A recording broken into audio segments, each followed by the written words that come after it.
Hi, Sharon. Thank you so much for joining us today to chat with Fast Forward. Could you tell us a bit about yourself and your career at RB to date? I've been with RB now for, must be 12 years. I joined actually in the healthcare bit of the company back in 2000. And I've done quite a lot of roles actually. I've done the NTG, home care, surface care, germ protection. And 2.5 months ago, I got the R&D position.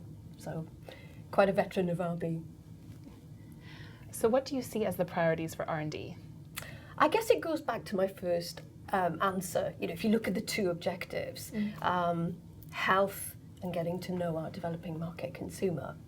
If you look at health, you know, I joined the company, as I say, about 12 years ago, doing analgesics, cold flu, and Lemsip was my brand. If I look now at where we've come to, we've really evolved the business.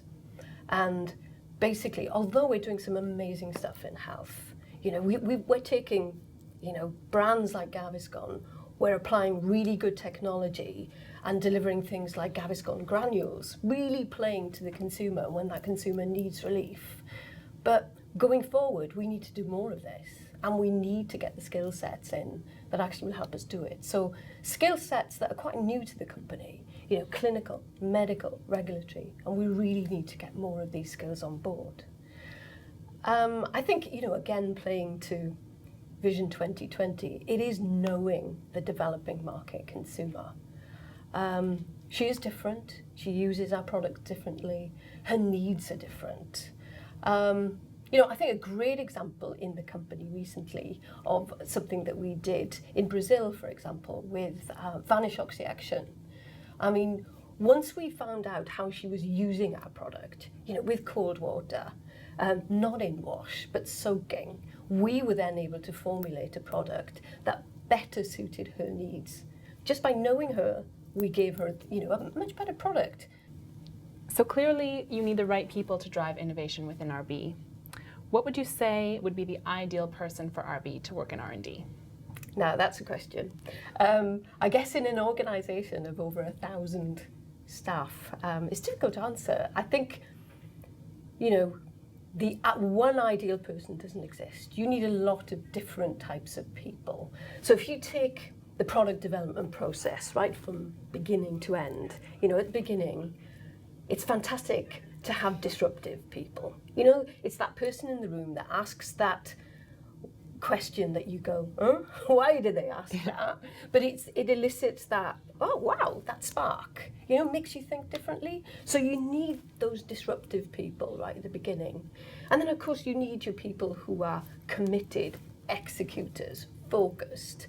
So to say, you know, is there an ideal R&D person? Probably not. You know, you do need a mix. I think what's common to all of R&D people, right, within RB is attitude.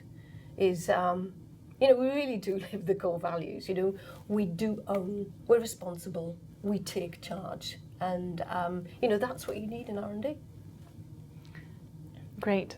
So which of RB's innovations are you most proud of? Ooh, there's a lot. I think in 12 years, you know, I've been lucky that I've been associated with so many, but I guess I'd like to pick two, I think. I think the first one would be quantum, finished quantum. If you look at water-soluble technology and PVOH technology, I was very lucky because I was in the NTG, I was heading the NTG organisation right at the beginning of the development of this technology. And for me, it's an example of, you know, really when you're looking at game-changing technology, you need to nurture it, you need to give it time to grow. And, you know, it did take a long time because it is truly game-changing. And, you know, here we are today with the success that quantum has been.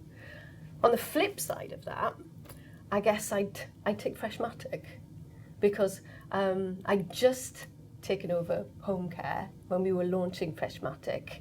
And, you know, innovation comes from everywhere for me. And Freshmatic, completely opposite to quantum, you know, we saw it, it was out there, it was in the janitorial kind of professional area, took it, and we made it our own. I think Freshmatic is interesting as well because I remember seeing it for the first time and thinking, oh my goodness. And I took it home, because I take all my products home, and I hid it behind the door because I really didn't want to see this product. And I was at the sink doing my washing up, and the first time I heard that, I got it. I got it because it was basically, okay, I'm getting confidence, the job's being done, don't have to think about it, it's just automatic, you know, fragrancing. And I really understood it. But quantum and freshmatic for me are kind of two sides of the innovation spectrum, you know, the stuff that really can lead to that game-changing stuff and that opportunistic innovation. And I think we need both, you know, both of those types of innovation. So what degrees and certifications should young people who want to follow a career path in R&D acquire? Now, when I joined 12 years ago, just about everybody I came across in R&D had a chemistry degree. And I was quite unusual because my first degree is medical biochemistry and my PhD is neurobiology. So I was very unusual, you know, a decade ago. Now, if you look at where we've come as an organisation, you know, it was a couple of years ago that I suddenly thought, whoa, my degrees are relevant, you know, we're a healthcare company now. And so I think, you know, the spectrum of qualification and degree has increased. You know, a good, sound scientific qualification, be it in the biological sciences, be it in the chemical sciences, you know, equally is important. I think, again, you know, it comes down to attitude as well. You know, you need that good science foundation. But in RB, you need to, you know, you need to really be entrepreneurial. If you've got an idea, you've got to speak about it. You've got to speak up. You know, think out of the box.